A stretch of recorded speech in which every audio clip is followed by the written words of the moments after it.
We're going to give it just a second, Sharon, to go ahead and make sure that we are live in the Facebook support group. I always like to double check since that is our audience. Sure. Let's see what we're doing here. I'm looking. We are now live on our YouTube channel. I always like to just triple check 1,000 times. You know what? We're going to go ahead and get started. And if Hannah texts me here in a second and says she can't see us, we'll figure it out. Okay. Simple, easy peasy. Okay, so for all of you watching, this is our third Ask Me Anything. This is probably no disrespect to our fabulous 2 former guests, where we did the financial literacy and then the Reiki healing, which was a week or 2 ago. They were fabulous and incredible, but I believe this topic, which Sharon is going to cover in a second, is so important to the group because we see it over and over again as a potential healing path and something that so many of our survivors have said worked for them. So before we get into the details of that, Sharon, I'm going to ask you to go ahead and introduce yourself and give us, a high-level synopsis of your background, please. Okay, sure. Hi, thank you. Yeah, my name is Sharon Kyle. I'm a licensed marriage and family therapist, private practice in Southern California in Fullerton for about 24 years. Prior to that, I did work in intimate partner violence, domestic violence for WTLC, which is a nonprofit that had a shelter for people that were leaving abusive relationships. And then I worked at their walk-in crisis center and facilitated support groups for the women and individual therapy for about 8 years.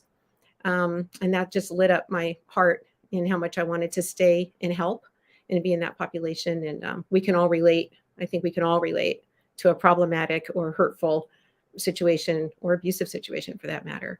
And then I was a part-time professor at Cal State Fullerton for a while, teaching a couple of sociology classes about child abuse and dissolution of marriage and things. So, but really, as I evolved in my practice, I was just finding more and more that to be as effective as possible and help people heal as much as possible, I need to help get to the root, which almost always does seem to go back to some amount of trauma somewhere: childhood, adolescence, young adulthood, dating life, married life, whatever it is, living together. Mm-hmm.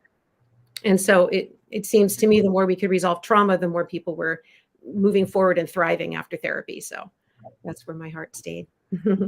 I absolutely love that. And I know a lot about your bio because both Taylor and I did research on you prior to your podcast episode.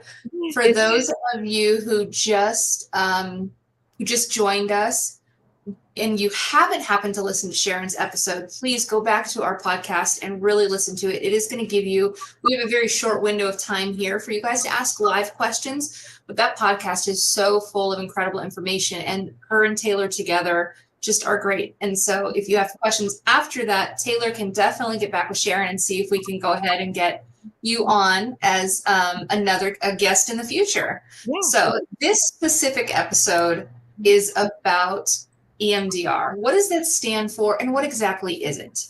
Okay, so it stands for eye movement desensitization and reprocessing. We have found with REM sleep, rapid eye movement, when you're dreaming, when you're sleeping, that's when you're processing things from your day or issues, along with some random things that don't make sense. But we found that if we duplicate rapid eye movement in the safety of a therapy session, you can desensitize to the impact of the trauma, the emotional impact. And then you reprocess how that trauma was stored in your brain, because it gets stuck in a loop, which is why people end up with PTSD and stuff. So the EMDR helps people unlock it and release a lot of emotion that they're carrying with it. So I think that is the perfect quick way to explain that, because I remember when I was stuck in the loop, Hannah just let us know we're not broadcasting to the group, and I don't want to continue until we make that happen. So if you give us just a second, we're going to drop off and try to re-add the group and start over.